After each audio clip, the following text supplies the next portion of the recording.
nation where unknown forces strike the edge of ecology. Huge amount of fire getting much closer. All the air defences are opening up all around me at the moment. All around me. To the west, there are surface-to-air missiles arcing upwards. It's a large explosion. Huge. Wow. That's really rocket.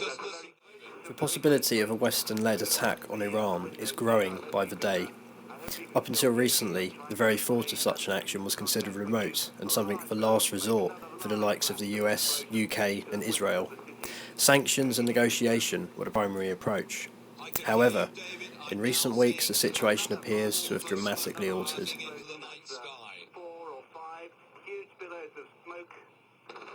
The rhetoric now has an air of confrontation about it. In all camps, there now seems to be a sense of preparation for an imminent conflict. It would seem that such a conflict is now on the cards, the question being a case of when and not if the West strikes. Perhaps the only pertinent question to now ask is what form this conflict will take.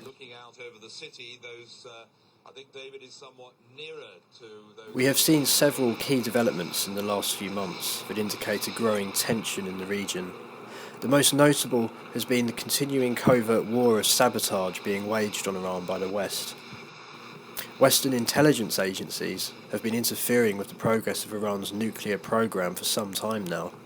It started with the highly sophisticated Stuxnet worm designed to target the hardware designed by Siemens that drives the physical processes of an alleged operation to create nuclear weapons.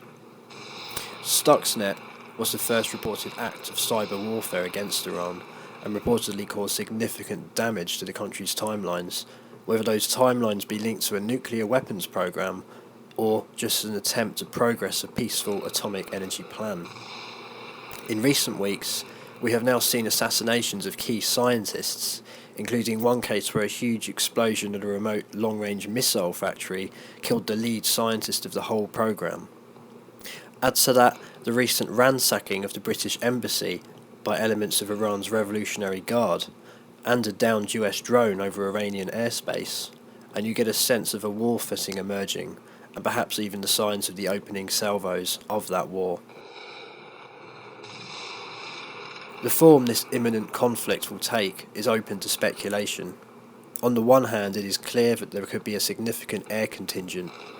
Israeli jets, perhaps backed by the US jets stationed in the region, could strike at pre-designated targets inside Iran. Unlike the recent conflict in Libya, such an air sortie would likely prove costly. Iran has an air force of its own, consisting of an estimated 530 aircraft in total, including roughly 100 air superiority jets. Those would likely be mostly serviceable and crewed by relatively well-trained personnel in comparison to Gaddafi's forces during the recent Libya conflict. In addition to this, Iran possibly possesses a sophisticated modern air defense system supplied to them by Russia. Known as the S-300 missile defense system, this is a potential game changer if in Iranian possession. It can engage multiple targets at extremely long ranges of up to 200 kilometers and is mobile and therefore easily hidden. Russia has denied that the agreement to sell this system ever reached closure. However, such a statement may have merely been designed to cover up the real dealings between the two states.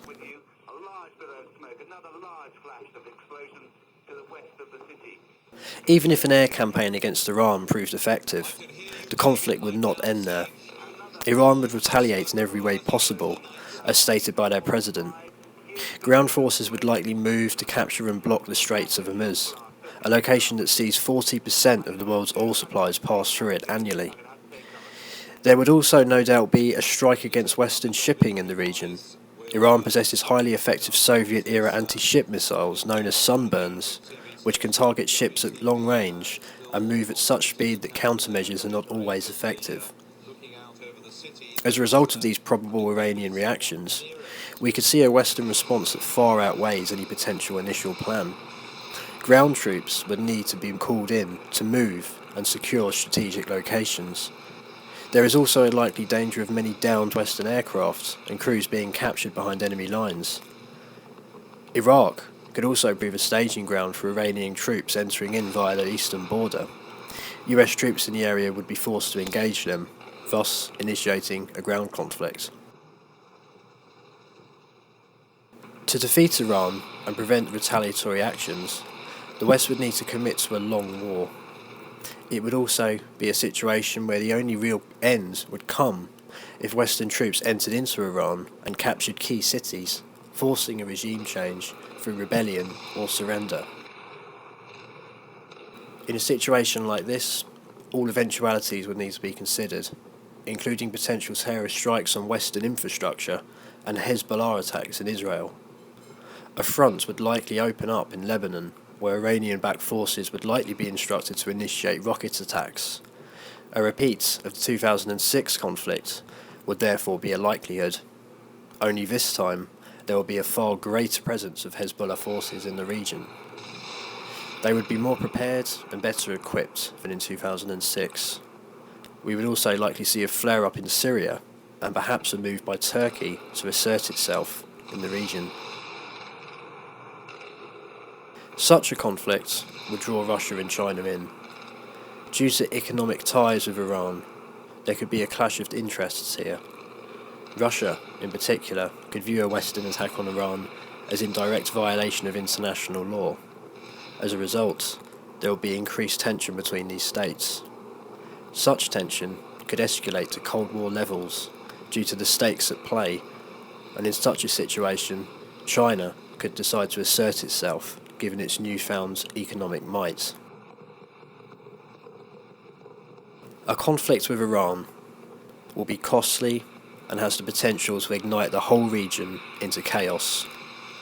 However, it could act as a great means to distract the world from the pressing economic crisis, particularly the state of the euro.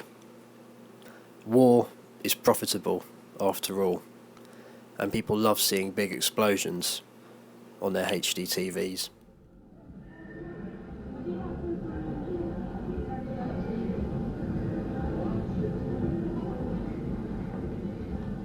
The information where unknown forces strike the edge of ecology.